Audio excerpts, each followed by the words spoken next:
मुखारविंद से अमृतमयी कथा का रसपान करें। जय श्री राधे, जय श्री श्याम। परम पूज्य महाराज श्री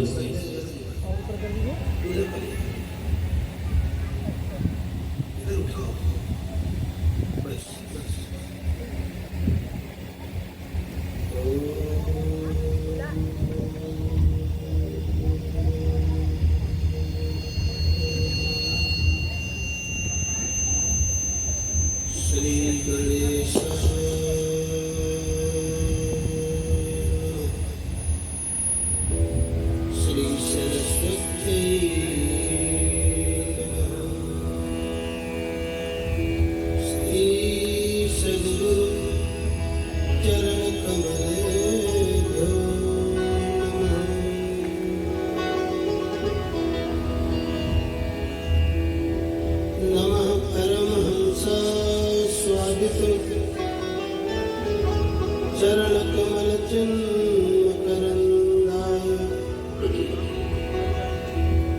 भक्त जन मानस निवासाय श्री रामचंद्राय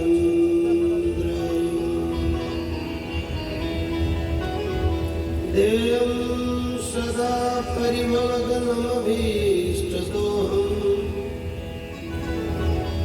तीर्थास्पदं शिवविरिञ्चिनुतं शरण्यम् मृत्यार्तिहं प्रणतपालभवाब्धिपूतं वन्दे महापुरुष ते चरणविन्दम् कान्तिसुतां सतिनन्दित सारदिन्दु यत्रैकतो विलसितामसिताङ्गशोभा वृन्दावने विकृतया मुनुगाङ्गसङ्गम् राधामुकुन्दयुगलम् तदहं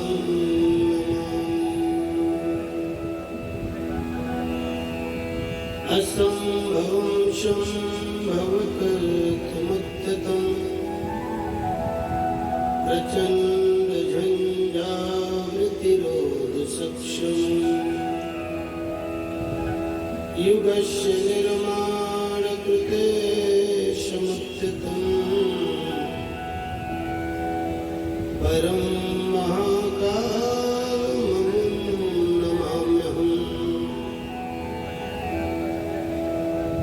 अतुलितबलधामं हेमशैलाभदेहम् तनुजवनकृशानं ज्ञानिनामग्रगण्यम् सकलगुणनिधानं वानराणामधीशम् रघुपतिप्रियभक्तं वातजातं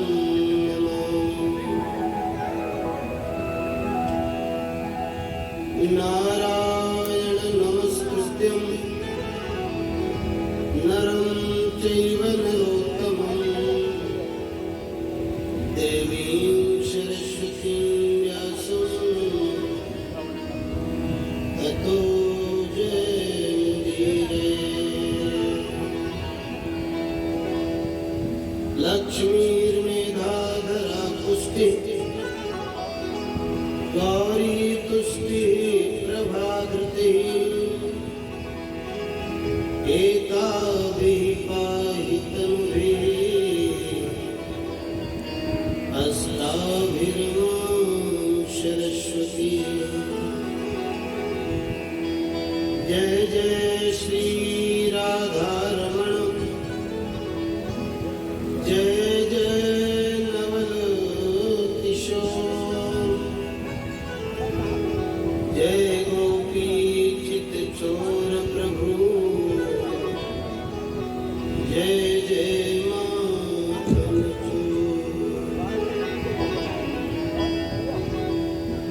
बोले वृंदावन बिहारी लाल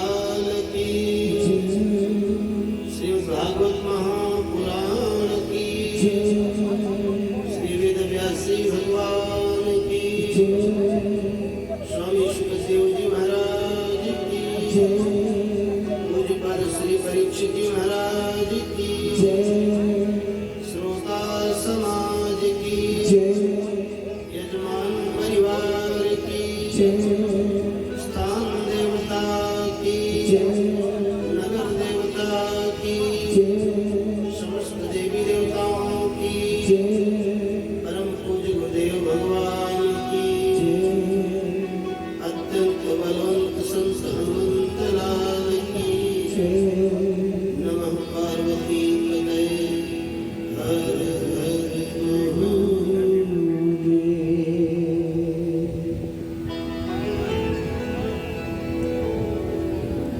अकारण करुणा वरदालय भक्त वांशा कल्पतरु सर्वांतरात्मा परमात्मा भगवान श्री कृष्ण चंद्र जी की वांग में विग्रह स्वरूप श्रीमद् भागवत भगवान महाराज परीक्षित जी के परम पुनीत परमासन को सम्यक समर्पित करने वाले परम भाग्यवान दंपति श्रीमती माया वर्मा एवं श्री अमृत प्रसाद वर्मा जी, इनके परम सुधी सुयोग्य सुपुत्रगण हमारे शास्त्र पधारे वैदिक विधा विशेषज्ञ आचार्य द्वय, संगीत कला निष्णात संगीतज्ञ साथी, हमारे सम्मुखासीन हमारे अत्यंत ईश्वरद डॉक्टर आसाराम वर्मा जी, दूर सुदूर से पधारे श्रीमद् नारायण पारायण समस्त श्रोता महानुभाव, आज इस 9 दिवसीय श्रीमद् भागवत ज्ञान यज्ञ का तीसरा दिवस है।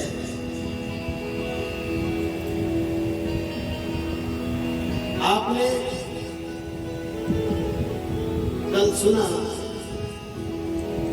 कि जब अर्जुन ने अश्वत्थामा का अपमान करके भगा दिया तो अश्वत्थामा ने अपने अपमान का बदला लेने के लिए देवी उत्तरा के गर्भ में स्थित महाराज परीक्षित के ऊपर ब्रह्मास्त्र का संधान कर दिया।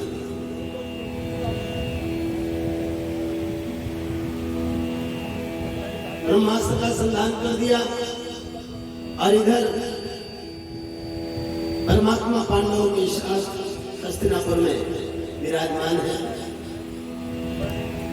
अब तक कई दिन हो गए सरकार को पांडवों के साथ रहते हुए। आज प्रभु के मन में संकल्प हुआ कि हमको द्वारिका चलना चाहिए। भगवान ने महाराज युधिष्ठिर से आज्ञा मांगी, बड़े भैया अब हमको द्वारिका जाने की अनुमति दें। पांडवों में कोई एक भी ऐसा नहीं था जो चाहता कि भगवान चले जाना, किसी की इच्छा नहीं थी। लेकिन अंत में विचार किया सभी पांडवों ने कि देखो भाई, अपने ही फायदे की बात नहीं सोचनी चाहिए। भगवान को आए बहुत दिन हो गए, द्वारिका में भी इनके परिजन इनकी प्रतीक्षा कर रहे होंगे, इसलिए भी इसको जाने देना चाहिए। भगवान नारायण के लिए रथ सजा कर दिया गया। रथ पर बैठने के लिए प्रभु बढ़े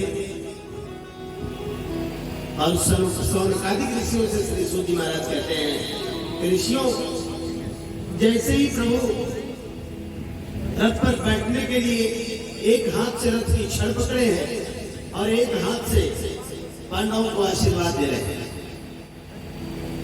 श्री सूत जी महाराज कहते हैं, ऋषियों इस बाकी झांकी का दर्शन करो, ऐसे लग रहे होंगे सरकार। अब जाने को तैयार ही है भगवान द्वारिकापुरी को। इतने में क्या हुआ, एक अबला स्त्री की पुकार बड़ी जोर जोर से सुनाई पड़ी, पाहि पाहि महायोगिन देव देव जगत्पते नान्यं तदभयं पश्ये यत्र मृत्युः परस्परम्। पाहि पाहि महायोगिन पाही पाही महायोगी। हे प्रभु मेरी रक्षा करें, मेरी रक्षा करें। आप सबने सुना एक स्त्री जोर जोर से आवाज करती हो, हे प्रभु मेरी रक्षा करें, मेरी रक्षा करें। सब लोग उसी ओर देखने लगे। इतने में क्या देखते हैं, एक स्त्री आई और दौड़ करके उसने भगवान नारायण के श्री चरण को पकड़ लिया। प्रभु के चरण को पकड़ लिया और कहने लगी, हे प्रभु मेरे गर्भ की रक्षा करें, मेरे गर्भ की रक्षा करें। पाही पाही महायोगी। जब उठा करके सरकार ने देखा, अरे तो महाराज अभिमन्यु की विधवा देवी उत्तरा है। अब तो सारे पांडव दंग रह गए, हे भगवान ये क्या हो गया, क्यों इतना विलाप करेंगे। भगवान ने पूछा, क्या बात है देवी। देवी उत्तरा ने कहा, हे प्रभु जाज्वल्यमान अंगारा जो मेरे ओर आ रहा है, मेरे ओर आ रहा है, मेरे गर्भ की रक्षा कर दे। देखो देवी उत्तरा कितनी चतुर है। देवी उत्तरा ने एक भी बात नहीं कहा कि सरकार आप मेरी रक्षा कर दे। ये कह रही प्रभु मेरे गर्भ की रक्षा कर। अब बताओ गर्भ कैसे बचेगा, जब मां बचेगी तभी तो गर्भ बचेगा। अर्थात देवी उत्तरा ने यहां भी अपने पुत्र के लिए ही पहले मांगा भगवान से। मां हमेशा अपनी संतान के लिए ही मांगती है। भगवान नारायण ने कहा, देवी आपके गर्भ में मैं कैसे प्रवेश कर सकता हूं। तब देवी उत्तरा ने कहा, सरकार आप योग योगेश्वरेश्वर है, आपके लिए स्त्री पुरुष का कोई मतलब नहीं है। हे दीनानाथ आप कहीं भी जा सकते हैं, कहीं भी प्रवेश कर सकते हैं। नान्यम तदभयम पश्ये, आपके अलावा दूसरा कोई संसार में है ही नहीं जो इस भय से मुझे अभय कर दे, मेरे इस भय को, मेरे इस कष्ट को नष्ट कर दे। आपके अलावा दूसरा कोई है ही नहीं। हे प्रभु आप मेरी रक्षा करें। भगवान नारायण ने कहा, देवी मैं कैसे तुम्हारे घर की रक्षा कर सकता हूं, क्योंकि तुम्हारे घर में प्रवेश का अधिकार मुझे नहीं है। तो देवी उत्तरा ने कहा, हे प्रभु इसीलिए तो पहले ही मैंने आपको जगतपति कहा। हे दीनानाथ इस संसार के जितने पति हैं तो मिट्टी के पुतले हैं, तो आज नहीं तो कल चले जाएंगे। लेकिन हे सरकार मैंने तो आपको अपना पति माना है, आप तो जगतपति है, इस संसार के सार्वभौमिक पति है सरकार, इसलिए आपको कोई परिहित नहीं है। आप मेरे गर्भ की रक्षा करें। बंधुओं जब देवी उत्तरा ने प्रभु से ऐसी प्रार्थना करी, तुरंत परमात्मा ने अंगुष्ठ मात्र का बापू बनाया, अंगुष्ठ प्रमाण का शरीर बनाया और देवी उत्तरा के गर्भ में सरकार प्रवेश कर। देखो इस कहानी का मतलब समझो। वो विराट ब्रह्म जिसके 3 पद में तीनों लोग छोटे पड़ गए महाराज, वो विराट आज कनिष्ठ प्रमाण का, अंगुष्ठ प्रमाण का शरीर बनाकर बैठा। इसका अर्थ समझो, हमारे पास कोई सहायता के लिए आता है, कुछ मांगने आता है, तो हम बड़े हो जाते हैं। बड़े हो जाते हैं कि नहीं? ऐसा लगता है कि उसमें मेरे बराबर दुनिया में कोई है ही नहीं, हम बहुत बड़े हो जाते हैं। जबकि भगवान कहते हैं कि जब तुमको किसी की मदद करने का अवसर आवे, तुम्हारे पास कोई याचक बनकर आवे, तुम्हारी सहायता के लिए कोई आवे, तो तुमको छोटा बन जाना चाहिए। तुम चाहे कितने भी बड़े क्यों न हो, तुमको छोटा बन जाना चाहिए। छोटा बनने का अपना अलग फायदा है। जब छोटे बन जाओगे तभी बड़े बन सकते हो। जिसको छोटा बनना आता है वही बड़ा काम कर सकता है। हनुमान जी ने देखो छोटे बनना कैसे आता है हनुमान जी को। जस जस सुरसा बदन बढ़ावा, तासु गुण कपि रूप दिखावा। मतलब इससे बात सिद्ध होती है कि जितनी क्षमता सुरसा की थी उससे दोगुनी क्षमता हनुमान जी की हमेशा।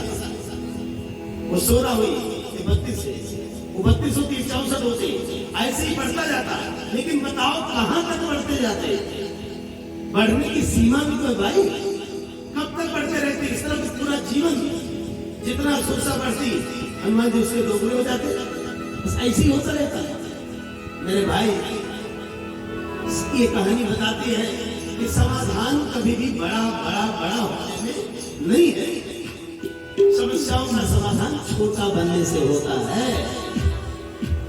चाहे वो परिवार हो, चाहे समाज हो, चाहे जहां भी, जब तक आपको छोटा बनना नहीं आएगा तब तक आपके जीवन में शांति नहीं आ सकती।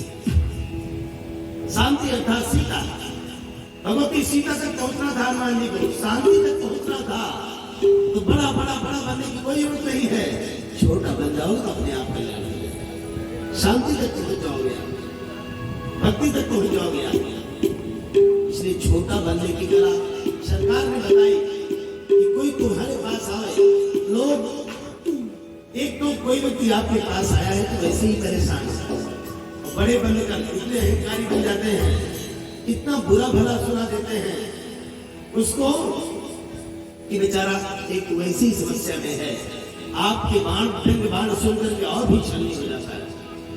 इसलिए मेरे भाई, मदद करने का सौभाग्य परमात्मा सबको नहीं देता, किसी किसी को सरकार इस काबिल बनाते हैं कि वो किसी की मदद कर सके। ऐसे में हमको हमेशा छोटा बन जाना चाहिए।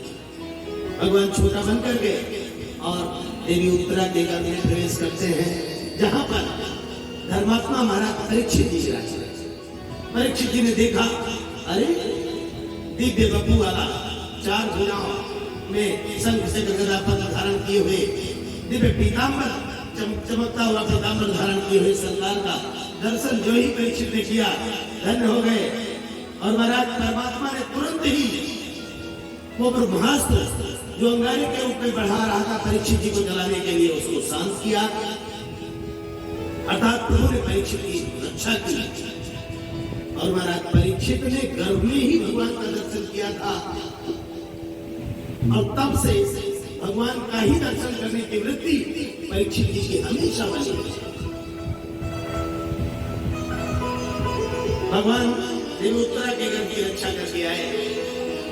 अच्छा, रक्षा तो किया, सरकार ने अपने ही वचन का पालन किया। अनन्याः चिन्तयन्तो माम् ये जनाः पर्युपासते तेषां नित्याभियुक्तानां योगक्षेमं वहाम्यहम्।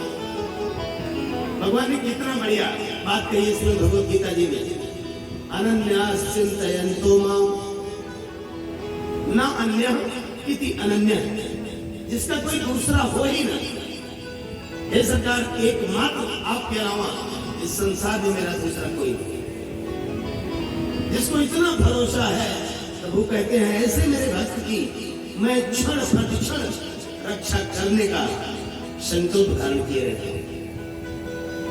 तेषां नित्याभियुक्तानां योगक्षेमं वहाम्यहम्।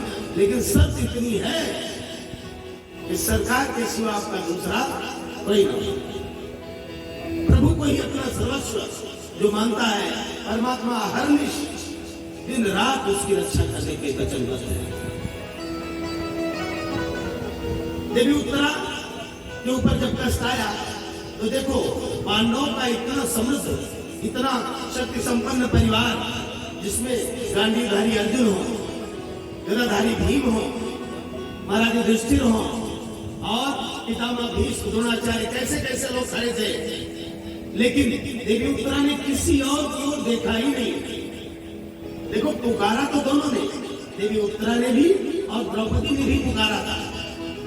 लेकिन जब देवी द्रौपदी की इज्जत जा रही थी, लाज जा रही थी भरी सभा में, तो द्रौपदी ने ये काम नहीं किया। उन्होंने तो पहले अर्जुन की ओर देखा, युधिष्ठिर की ओर देखा, भीम की ओर देखा, द्रोणाचार्य जी की ओर देखा, पितामह भीष्म की ओर देखा, सब की ओर देखा। लेकिन मेरे भाई, वो लोग किसी ने द्रौपदी की रक्षा किया नहीं किया। लेकिन जैसे ही देवी द्रौपदी ने सरकार की ओर देखा, सरकार ने ऐसी रक्षा करी महाराज के पूरे संसार ने देखा। सारी बीच नारी है, नारी बीच सारी है, सारी ही की नारी है तू, नारी ही की सारी है। मेरे भाई, तू दुनिया की ओर देखेगा तो संसार के लोग जब खुद ही याचक हैं तो तुझको क्या देंगे? संसार के लोग जब खुद की ही प्रतिष्ठा नहीं बचा सकते तो तुम्हारी प्रतिष्ठा क्या बचाएंगे? अरे प्रतिष्ठा की बात आए तो उस इज्जतदार के दरबार में जाना चाहिए, उन परमात्मा की शरण में जाना चाहिए। और प्रभु ने तत्काल देवी द्रौपदी की रक्षा करी। पुकारा तो उत्तरा ने भी, लेकिन महाराज उत्तरा ने वो गलती नहीं करी जो द्रौपदी ने किया। द्रौपदी ने पहले संसार को पुकारा, तब सरकार के पास गई। और देवी उत्तरा ने एक बार भी संसार की ओर नहीं देखा। सारे परिजन खड़े हैं, एक से एक धुरंधर खड़े हैं महाराज। अर्जुन स्वयं ब्रह्मास्त्र का ताप समाप्त कर सकते थे, लेकिन देवी उत्तरा ने अर्जुन से नहीं कहा, केवल सरकार के चरण पकड़े। अरे मेरे भाई, जो सरकार के चरण पकड़ता है फिर संसार के चरण पकड़ने की इसको नौबत नहीं आती। देवी उत्तरा के ताप को सरकार ने शांत किया और धन्य है देवी उत्तरा। देखो, इस संसार में भारत की माताओं को ये सौभाग्य मिला है, इन्होंने अपनी गोद अपने गर्भ में राम को धारण किया, कृष्ण को धारण किया, वामन को धारण किया, कपिल को धारण किया, अर्थात भगवान को धारण किया भारत की माताओं ने। और भारत की माताओं ने ही भक्तों को भी धारण किया, ध्रुव प्रहलाद को धारण किया, अम्बरीश को धारण किया, ऐसे अनेक भक्तों को माताओं ने धारण किया। लेकिन धन्य है देवी उत्तरा, जिनकी कोख में आज नर और नारायण दोनों एक साथ से विराजमान है, जीव और जगदीश एक साथ विराजमान है।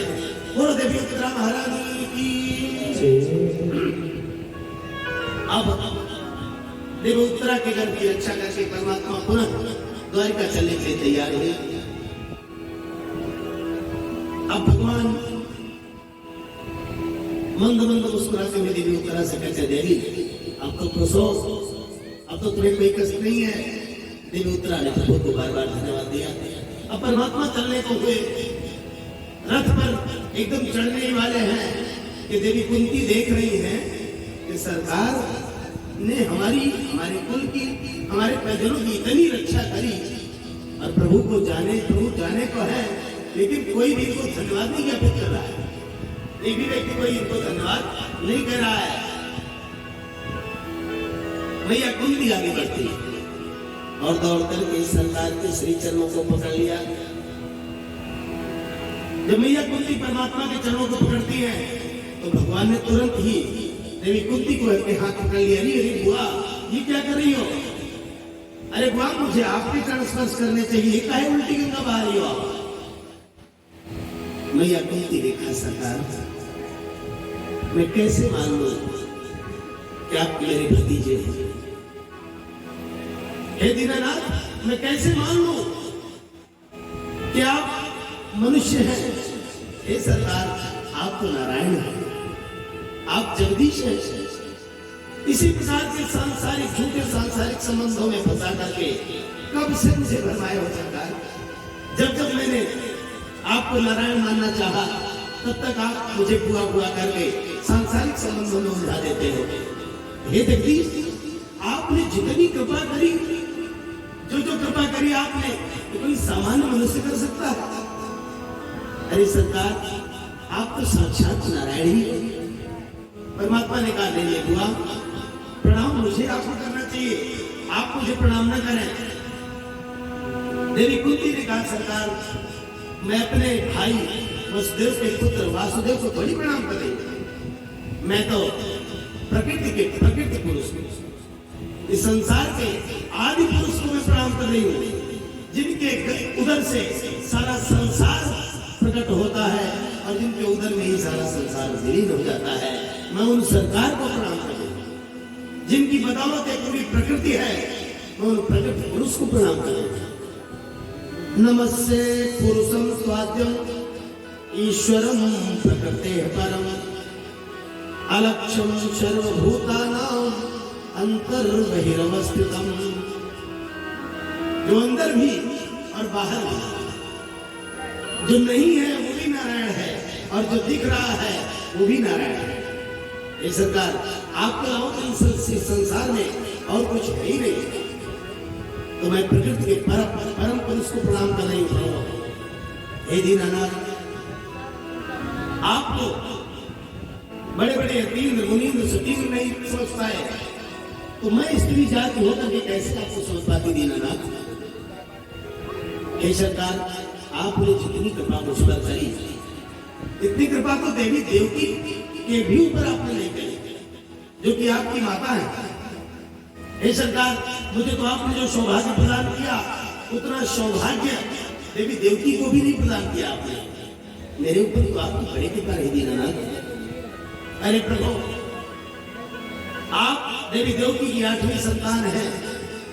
आपके ही पहले आपकी ही माता के 6 पुत्र पापी कंस ने मार डाले। विवाह होने के तुरंत बाद ही आपके माता पिता को कारागार में डाल दिया गया।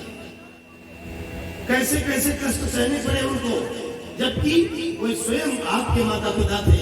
अरे हे दीनानाथ, आपने तो मुझ पर इतनी कृपा करी कि मेरे 5 पुत्र और मैं एकदम अबला अनाथ,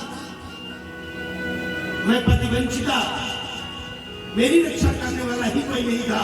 मैं इन बच्चों को लेकर कहां जाता? और महाराज, मेरे शत्रु कहीं बाहर के नहीं थे, घर में ही शत्रु थे। हर कदम पर षड्यंत्र, हर कदम पर कुचक्र। महाराज, बाहर के शत्रुओं से तो लड़ा जा सकता है, लेकिन अगर घर में ही शत्रु हो तो मेरी रक्षा कौन करता? और हे दीनानाथ, शत्रुओं की बात तो बताओ कि जिन्होंने उंगली पकड़कर चलना सिखाया मेरे पुत्रों को, वही मेरे पुत्रों से लड़ने के लिए कौरव सेना में खड़े थे। पितामह भीष्म, द्रोणाचार्य, जिन्होंने धनुर्विद्या सिखाई, वही प्रतिपक्ष में धनुष युद्ध करने के लिए खड़े हैं। अब बताओ दीनानाथ, आप नहीं होते तो द्रोणाचार्य भीष्म जैसे महारथियों से मेरे पुत्रों की रक्षा कौन करता? और हे प्रभु, आपकी स्वयं की माता देवकी के 6 पुत्र मार डाले गए, सब लोग देखते रहे। और हे सरकार, मेरे तो 5 पुत्र थे, 5 में से एक का भी बाल बाका नहीं होने दिया आपने। इससे बड़ी कृपा और क्या हो? देखो भाई, देवी देवकी जो कर, देवी कुंती जो कर रही है, ये हमारा आपका भी था। पूजा का बहुत आसान तरीका मैं आपको बताऊं। आप कुछ भी न कर पाओ, कोई बात नहीं। आप माला नहीं जप सकते, आप व्रत उपवास नहीं रख सकते, आप यज्ञ नहीं रख सकते, कोई बात नहीं। वैसे रखे तो अच्छा है, नहीं रखते तो ये पूजा की बड़ी अच्छी पद्धति मैं आपको बता रहा हूँ। इसको सब लोग कर सकते हैं, किसी भी अवस्था में कर सकते हैं, कहीं भी कर सकते हैं और कई बार कर सकते हैं। जैसे आप जब भी अकेले में हो, एकांत में हो, परमात्मा का ध्यान करें और ध्यान करते ही सरकार को, उनकी कृपा को याद करें और याद करने के बाद प्रभु को धन्यवाद करें। तो इतना ही कहें, धन्यवाद सरकार, धन्यवाद प्रभु। हे दीनानाथ, आपने बड़ी कृपा की है मुझे, आपको बहुत बहुत धन्यवाद प्रभु। देखो, दाता के प्रति अगर कृतज्ञता ज्ञापित की जाए तो देने वाले का मन इतना होता है कि मैं और कितना दे दूं। तो हमारे आपके दाता तो सरकार है, उन सरकार का भी हमें बार बार धन्यवाद देना चाहिए। और मेरे भाई, तो कोई पूजा मत कर, बस एक पूजा किया कर कि उन सरकार को बार बार आभार ज्ञापित किया करो, बार बार धन्यवाद दिया करो। धन्यवाद करो। हे दीनानाथ, कितने लोग आज भी इस युग में भी, कितने लोग 2 जून की रोटी नहीं पाते। सरकार आपने सब कुछ दिया है मुझे। हे प्रभु, कितने लोग आज भी ऐसे हैं कि 100-150 रुपए की साड़ी पहने पूरा जीवन बीत जाता है, उनको महंगी साड़ी आज भी नसीब नहीं होती। दीनानाथ, 5,000, 10,000, 20,000 की साड़ी जो भी चाहूंगा खरीद सकती होगी। इसलिए ये सरकार आपको बहुत रहने के लिए कितनों को आज भी छूट नहीं है। हे प्रभु, मुझे आपसे इतना बड़ा मकान, इतना सब कुछ दिया है, इसके लिए हे दीनानाथ आपको बहुत बहुत धन्यवाद। हे प्रभु, कितने लोगों को आपने परिवार नहीं दिया है, परिजन नहीं दिए, पुत्र नहीं दिए हैं, पौत्र नहीं दिए हैं, सरकार मुझे तो आपने सब कुछ दिया है। हे जगत पिता, हे प्रभु, आपको बहुत बहुत प्रभु, आपने हमें सर्वांग परिपूर्ण बनाया। कितनों को आपने आंख नहीं दी है, हाथ नहीं दिया है, जुबान नहीं दी है, देखने लायक शक्ल सूरत नहीं दी है। हे सरकार, आपकी बहुत उपकार है मेरे ऊपर। हे दीनानाथ, बड़ी कृपा की है आपने। इन सब बातों के लिए आपको बहुत बहुत धन्यवाद। इतना तो सब लोग कर सकते ही नहीं। ये उपासना सब लोग किया करें। और महाराज, ये उपासना सारी उपासनाओं का भाई है। तुम प्रभु को किसी न किसी बहाने रोज याद किया करो। आज देवी कुंती यही कर रही है। हे प्रभु, विशान महाग्रह पुरुषाद दर्शना असल सभाया बनवास कृच्छुता मृदे मृदे ने महारथास्तो द्रोणास्त्रश्चास्महरे विरक्षिता। अरे महाराज, मेरे पुत्र भीम को जहर दिया गया। उस विष से आपने ऐसी रक्षा करी महाराज कि मेरा पुत्र 10,000 हाथियों का बल लेकर वापस आया। अरे महाराज, मेरे पुत्र तो उस भवसागर में फंसे हुए थे, जिस भवसागर में आज अनेक करोड़ों महारथी रूपी मछलियां निवास करती थी, जो मेरे पुत्रों को एक क्षण में नष्ट कर जाती। लेकिन हे दीनानाथ, इन सब से प्रतिक्षण आपने रक्षा किया। और तो और बात छोड़िए, हे प्रभु, अभी अभी जब मेरे वंशधर पर कष्ट आया तो आपने अभी भी परीक्षित की जिस प्रकार रक्षा किया। महाराज, आपके अनंत उपकार है मेरे ऊपर। जब इस प्रकार का धन्यवाद ज्ञापित करते रहिए। भगवान नारायण ने कहा, अरे बुआ, तू बेकार में मुझे भगवान बनाने पर तुली हो। आगे बताओ मैंने क्या किया? मैंने तो महाभारत में कहीं अस्त्र शस्त्र भी नहीं उठाए। मैं कहाँ युद्ध लड़ा बोला? अरे आपके पुत्र इतने बलशाली थे कि इन्होंने ही महाभारत जीता है। भला मैं कैसे इनको जिता सकता हूं? एक बुआ, ये जो श्रेय मुझे दे रही हूं आप ना, सारा श्रेय आपको, आपके पुत्रों को जाता है। आगे बताओ मैं कहीं लड़ता हुआ दिखाई पड़ा? देवी कुंती ने कहा, सरकार, यही तो आश्चर्य की बात है। हे दीनानाथ, आप लड़ते हुए कहां दिखाई देते हो? लेकिन लड़ते तो केवल आप ही हो।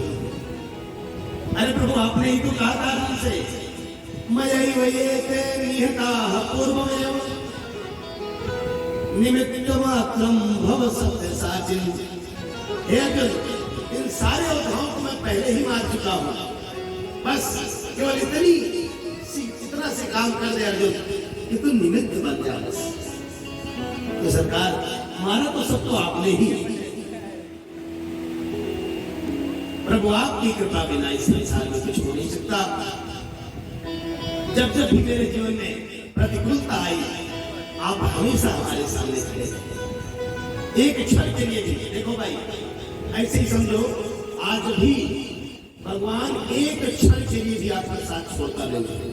एक क्षण के लिए। बताऊं कैसे? जैसे आप और आपका भाई कहीं जा रहे हो पैदल, और पैर में कोई कांटा एकाएक चुभ जाए, पैर में कोई कांटा चुभ जाए। जैसे ही कांटा चुभेगा महाराज, तुरंत ही क्या करोगे आप? भाई को बुलाओगे? किसको बुलाओगे आप? भाई को नहीं बुलाओगे। कांटा पैर में चुभा नहीं कि आप पहले तुरंत कहोगे अरे राम हो, यही कहोगे ना, अरे राम हो। क्यों कहोगे राम? जबकि आपके साथ तो आपका भाई चल रहा है। तो देखो, आप चेतन अवस्था में किसी को बुलाओगे तुम तो अपने भाई को बुलाओगे, जल्दी बुलाओ भैया को। लेकिन अगर अचानक बुलाओगे और चेतन अवस्था में, तो महाराज आप राम को ही बुलाओगे। क्योंकि अवचेतन मन जानता है कि मेरा जो सबसे नजदीकी है वो मेरा राम है। क्योंकि भाई तो इतना दूर है, हाथ तो हाथ दूर है, लेकिन मेरा राम 1 इंच भी मुझसे दूर नहीं है, मेरे हृदय में है। इसलिए प्रत्येक इंसान हमेशा राम को ही बुलाता है। परमात्मा एकदम नजदीक है आपके। इसलिए अब जब इस प्रकार देवी कुंती ने भगवान नारायण से कहा कि सरकार आप ही सबके सुहृद हो, आप सबके साथ हमेशा रहते हो, आपकी कृपा से सबकी रक्षा होती है, तो भगवान श्री कृष्ण ने कहा बुआ चलो कोई बात नहीं, मैं मान लेता हूं, लेकिन बुआ अब तो मुझे आज्ञा तो चलने चाहिए। देवी कुंती ने कहा सरकार आज्ञा कैसे दे सकते, आप जा रहे हैं तो आप जाएं, लेकिन दीनानाथ मैं कुछ मांगना चाहती हूँ आपसे। भगवान नारायण ने कहा बुआ आप मुझसे मांगना चाहती हो, मांगो, क्या मांगना चाहती है? तब तो देवी कुंती ने कहा हे प्रभु विपदा संसुना सत्सत तत्र तत्र जगद्गुरो भवतो दर्शनम यस्यात् अपुनर्भव दर्शनम। विपदा संसुना सत्सत, हे प्रभु अगर आप मुझे कुछ देना चाहते हैं तो बस इतनी ही कृपा कर दीजिए कि हे प्रभु हमारे जीवन में विपत्तियां हमेशा बनी रहे, विपत्तियों का अंबार मेरे जीवन में हमेशा लगा रहे, मेरे जीवन में कभी भी विपत्तियां मुझसे दूर ना हो। भगवान नारायण ने कहा, श्री कृष्ण ने कहा अरे बुआ क्या कह रहे हो, जरा विचार तो करो, दुनिया के लोग मुझसे क्या क्या मांगते हैं, महाराज मुझे गाड़ी दे दीजिए, बंगला दे दीजिए, नौकरी दे दीजिए, बेटा दे दीजिए, बेटी दे दीजिए, मकान दुकान जमीन सब मांगते हैं, और बुआ तुम क्या मांग रही हो, विपत्ति मांग रही हो? अरे बुआ ये विपत्ति क्यों मांग रही हो मुझसे? मैया कुंती ने कहा सरकार विपत्ति इसलिए मांग रही हूं क्योंकि जब जब मेरे जीवन में सुख आए तब आपको मैंने दूर पाया, इसलिए दूर पाया कि आज जब मेरा पुत्र युधिष्ठिर सम्राट बन गया, महाभारत जैसा बड़ा भयंकर विशाल युद्ध जीत लिया, सुख के दिन जब आए तो आप कह रहे हैं बुआ अपने राम चलते हैं, और जब तक मेरे ऊपर विपत्ति रही, महाभारत का युद्ध रहा, तमाम प्रकार के षड्यंत्र रहे मेरे साथ, हम लोग अनाथ थे, तब तक हे दीनानाथ आप एक बीच में के लिए मुझसे दूर नहीं गए। इसलिए अब मुझे भरोसा है कि सुख में आप दूर चले जाते हैं और दुख में एकदम साथ रहते हैं। इसलिए हे दीनानाथ मैं चाहती हूँ कि मेरे जीवन में दुख और विपत्तियां हमेशा बनी रहे, जिससे आपका सानिध्य मुझे हमेशा मिल जाए। दुखों से जो ठोकर खाई न होती, तुम्हारी प्रभु याद आई न होती, तुम्हारी प्रभु याद आई न होती, उसे जो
जगत की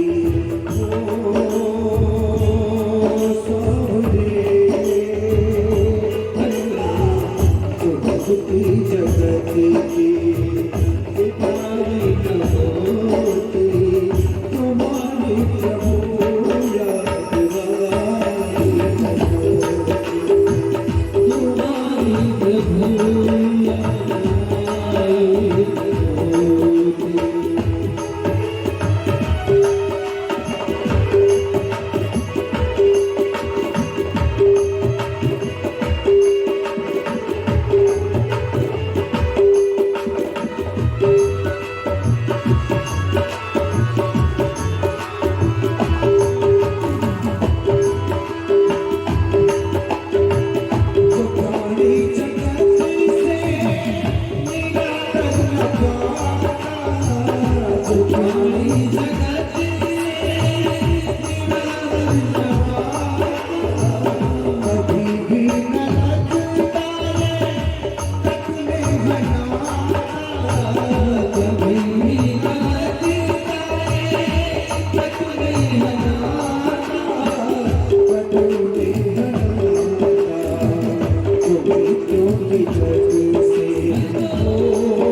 माता कुंती ने कहा सरकार, जब विपत्ति के क्षण आते तो आप मेरे साथ रहे और जब आप मेरे जीवन में सुख के क्षण आए तो आप जाने को तैयार है।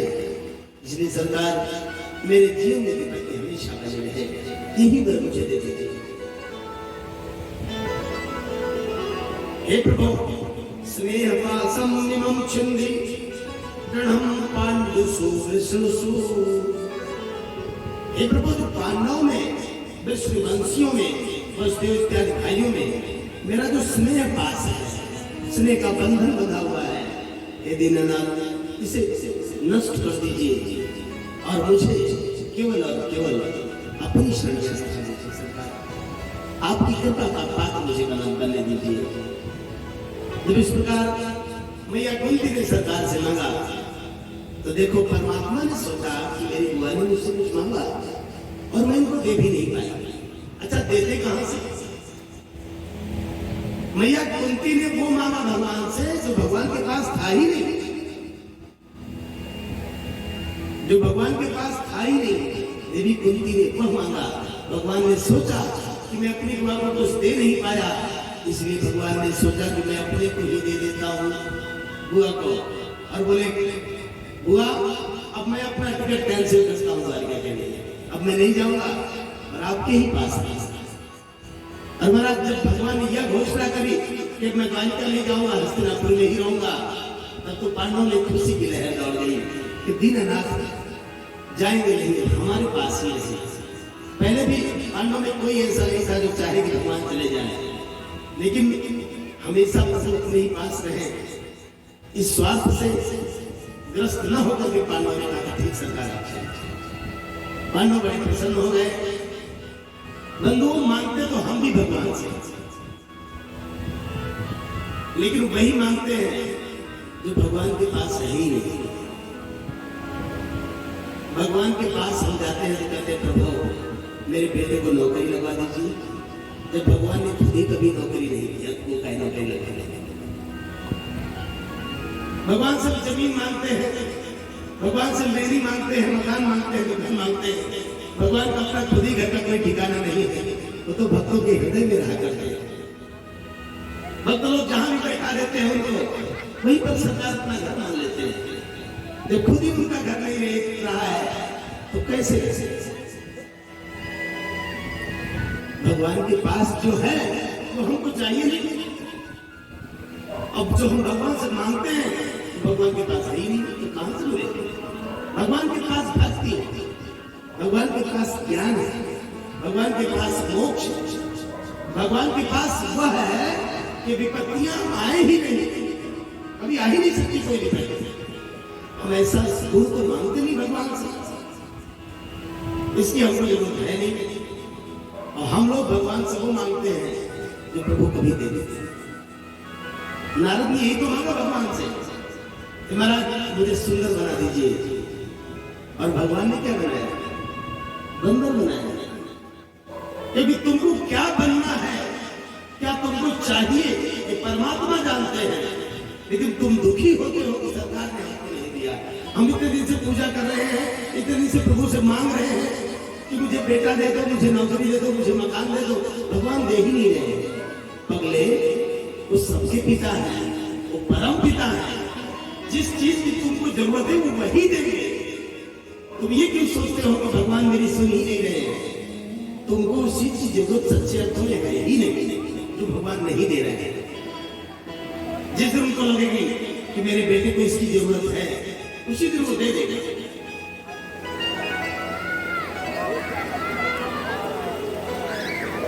इसलिए परमात्मा से हमें सबको मांगना चाहिए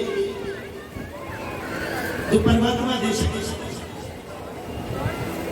और संसार के लोग हमेशा परमात्मा से तुच्छ वस्तुओं को मांगा करते हैं, तो कहां से मिलेगा? घबरानी वस्तु में बुलाते हैं। वृंदावन बिहारी लाल की, श्रीमन